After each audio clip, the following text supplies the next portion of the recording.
Hi, I'm Anushka. I am mum to my now 1-year-old son, and I review a series of different children's books and authors and explain how I like to read them to my child, concepts I try and reinforce, and themes within the book, and what he enjoys in the book to kind of give you ideas as parents of what you might like to read when you go through the books with your children.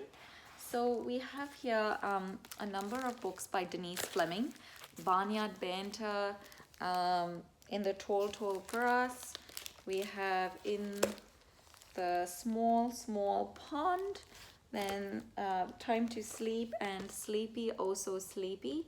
So I'll go through each one at a time and kind of explain, as I said, how I typically read these books to my son and cues to kind of reinforce different concepts we're working on at home together. So the first book I will talk about is Barnyard Banter. So about Denise Fleming, she uses a technique with her art, which is using dyed cotton pulp and putting that through like a hand cut stencil and straining it to create these beautiful handmade collages and paintings for each image, which is really amazing. Barnyard Banter in particular I really like because she also explores using texture and different materials and sculpture to create these images. So for example, as we go through the book, you'll see that she's used things like a cotton burlap sack to create the wire pen for the peacocks. She's used real oat kernels in the grain bin. She's used coffee grounds to make the soil. So it's truly amazing what she's ended up creating with her images in this book. My son really likes this book, Barnyard Banter. Even though at one point he was quite scared of roosters, would cry bitterly. Now he really enjoys this book, and we'll do a rooster cock-a-doodle-doo as we go through it. So Barnyard Banter follows a goose as he makes his way through the farm, and all the different animals on each page, but there will still be a part or whole of goose as he's kind of exploring the farm, and depending on the size of the animal, you might see a little of him or you might see a lot of him.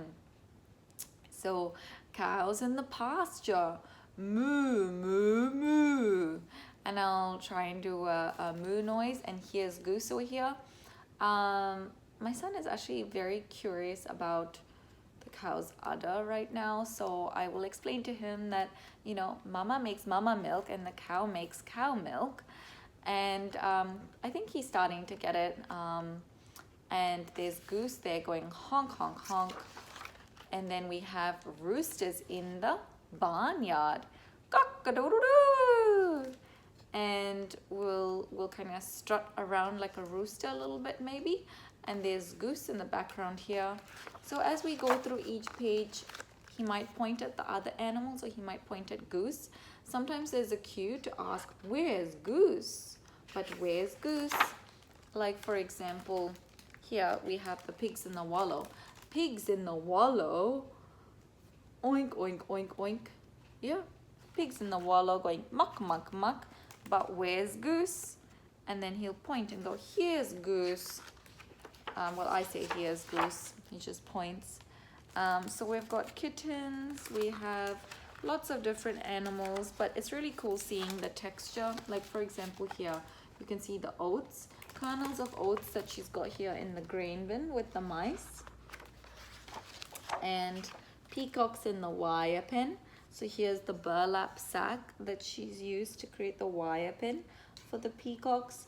Like beautiful use of like texture in here, and like I can't imagine the work that it's taken to create this cotton pulp being dyed in different hand cut stencils through this book.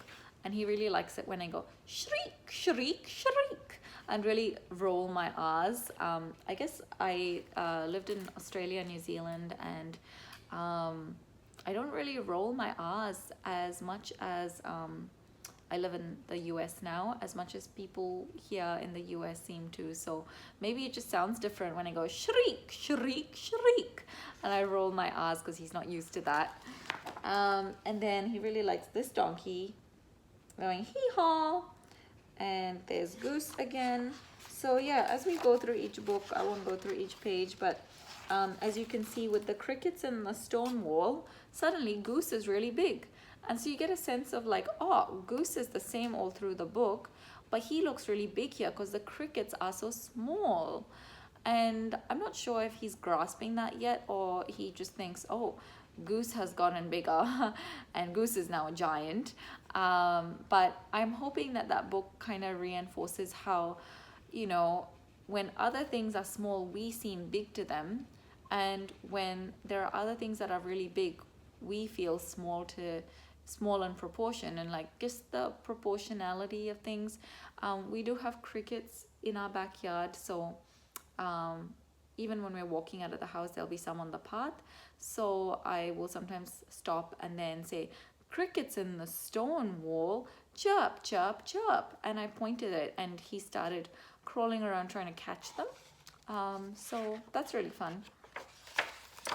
Kind of just being out in everyday life and then pointing at things and repeating phrases from his books. And he makes that connection then between, oh, this was what I saw in my book and this is what I'm seeing in real life. At my in-laws' place, they have a lot of frogs and toads out, usually around Christmas, things like that. And so we will often see them, and this time when we go around, I will make sure to point them out and say, frogs in the farm pond, burp, burp, burp. And maybe take this book with us when we go.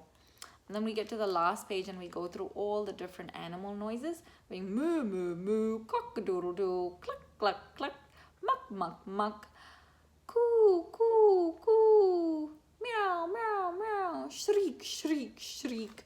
And like go through all of them and then just say, but where's Goose? Where's Goose? And like he might point at Goose there, and then we say, here's Goose, here's Goose, honk, honk, honk, honk, honk, honk, honk. And he loves that. And then this page here where Goose is so tiny and the butterflies up there, so we're high above looking down at Goose.